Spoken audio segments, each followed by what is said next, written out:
Welcome to Metaphysical Insights. I'm Reverend Dr. Cindy Paulos.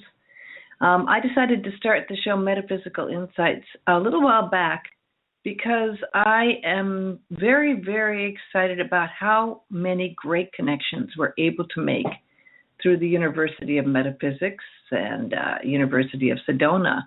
I've met wonderful people. Of course, I started a long time ago with Dr. Paul Masters when I was just a teenager, 13, 14 years old. I know he was talking today on his lecture, which I air on KUOSFM.com.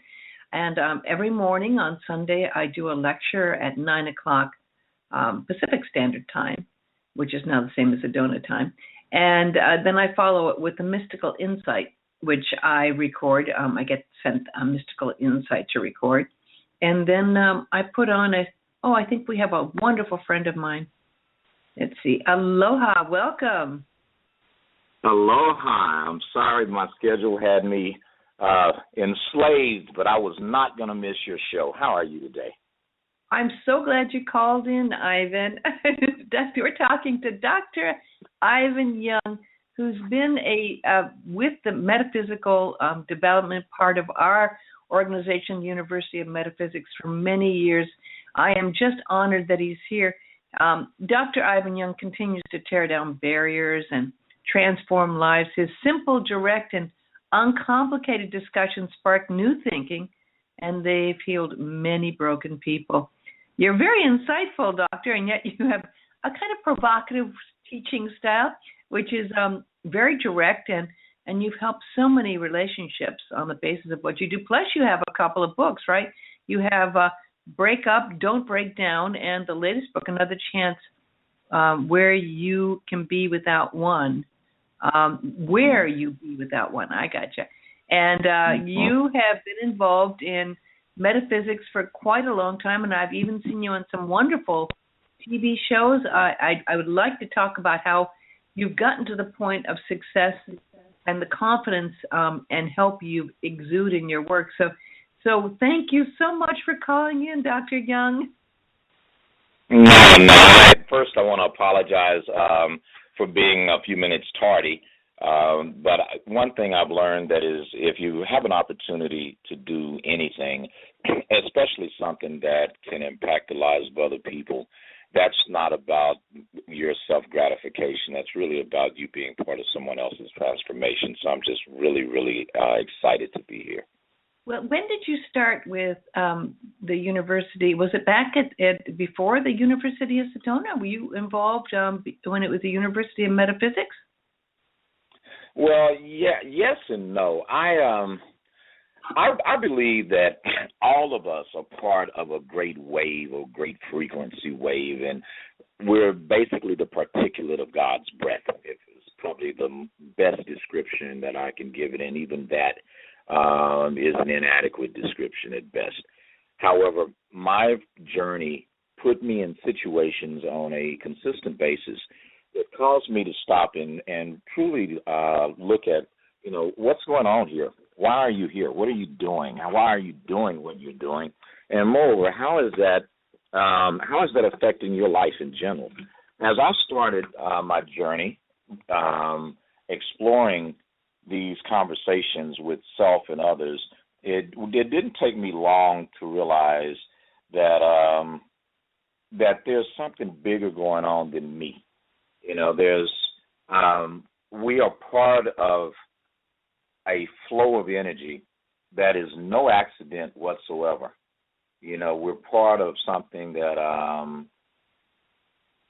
that God created to help us have a understanding of this journey right now, and if we would try our best to access that information, that it would be life changing, and that's what took me to this stage.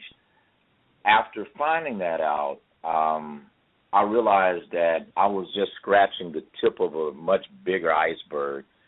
I realized that there's so much more to who I am and what I am than meets the eye. And for that reason alone, I had to do more. I had to dig deeper.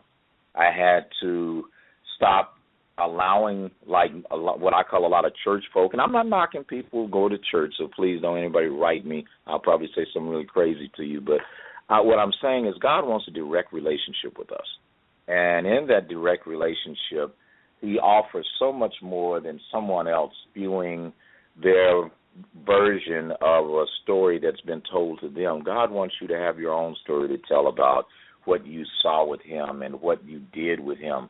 And as I dug deeper and deeper and deeper into that conversation, it just took me somewhere that I had never been before. So would you say then basically, and I think this is kind of a pattern we see, it's what they call in writing a hero's journey. We get to that point where something that I think it's spirit, it's God actually, knocking on our door saying, okay, you're at this point. How can you be a better servant? How can you get the answers to help? I mean, it sounds kind of like you had that moment where you just realized there was more and you had to search for more and you made that connection, right? Yes. And, I didn't even realize I was making a connection. If I be honest, I can't take credit for it. It was something that was so far beyond me that if I just knew this. I knew if I didn't do it, I was missing something. Yeah, it's really an interesting thing that these conversations and these things that I wanted answers to and didn't even know the questions to ask were the exact things that if I didn't get an answer, I knew that I was going to miss my next step or my next blessing.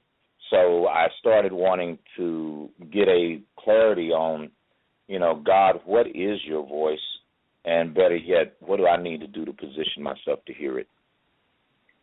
Well, it seems like you've been able to make that connection, to listen and to hear, because you've been able to really reach out to people in a pretty clear channeled voice many times. And it isn't always necessarily what might be what you would think I see in your messages that come out, but you certainly seem to try to go to the heart of the matter when you're coaching and helping people. Mm-hmm. That would be very true. God isn't this. Well, first, let me say what years of research has taught me, and like yourself, I have a master's degree in metaphysics and what have you. But after doing just literally over 2 or 3 decades of study, I've come to the conclusion that this God that we seek and we serve, and this is not created in man's image. As a matter of fact, I have spent tens of hundreds of hours studying the Qing, the Quran, the Bible, the teachings of Lao Tzu, just every religious, anything that had something to do with spirituality or religion, Ganesh, you name it, I've read it. And I started seeing a pattern that God spoke to mankind in whatever way he would understand. And some of these teachings happened on the Mormon trails. Some of them happened on the roads in Judea. Some of them happened in the plains of North America and New Mexico.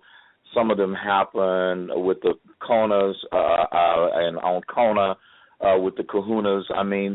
But all of these men that sought God's face found it. And what it taught me is that some people, and I hate to say organized religion because that it's kind of like a double sword. Organized religion, thank God for it, and then Lord have mercy, why in the hell did it happen? Because on one side of the table, you've got this beauty, this beautiful transformative engagement that could happen no other way but through a divine sourcing. And then people tend to say, well, you know what, when I saw God, he had long, woolly hair and bronze feet. Well, no, when I saw him, he looked like me. He was dark hair and slanted eyes. Well, no, when I saw him, he looked like me. He had an afro and a kinky beard. Well, no, when I saw him, he was a balding little short man. And when I saw him, he was a big fat guy. Well, wait a minute. If he's really God, don't you think he has the ability to come into whatever form that he knows you will receive? Perhaps that if he's really God, he can show up in such a way that would be something that you could on board, that you could have a relationship with, that wouldn't scare the hell out of you.